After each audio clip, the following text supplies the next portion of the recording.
Nope.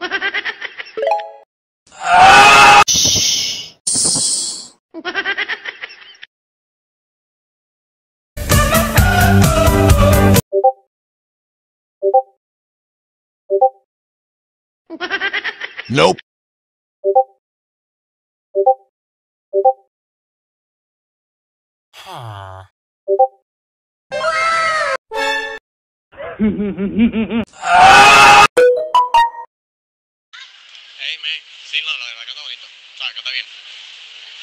Pero si le ponemos un poquito, o sea, algo mínimo, de autotune, marico, explota. Y con un ritmo que me acaba de llegar a mi mente, verga, marico, la música, bueno, la letra, con el canto quedaría brutal y lo podría subir, literal, a la plataforma de YouTube. O sea, marico, canta brutal.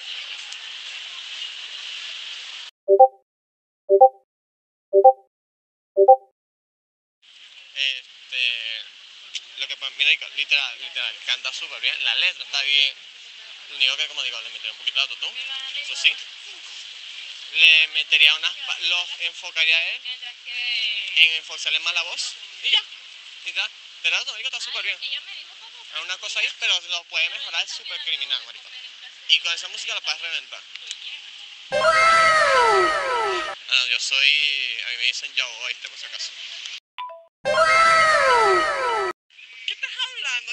Yo, estás equivocando el chao, ¿qué coño? Chavo, tú no escuchaste la música completa, no la escuchaste completa. Acaba de pasar el link de su video y la música completa. Tienes que escucharla completa para que sepas de qué estoy hablando, bro.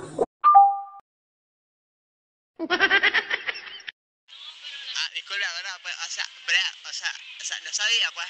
Lo que pasa es que tengo megas y la verdad no me alcanzan los 25 bolos que me descargo. Bueno, los 45 que ya prácticamente me quedan 25, pero no me alcanza, pues, ¿verdad? Soy pela bola, pues. Disculpa, ¿verdad?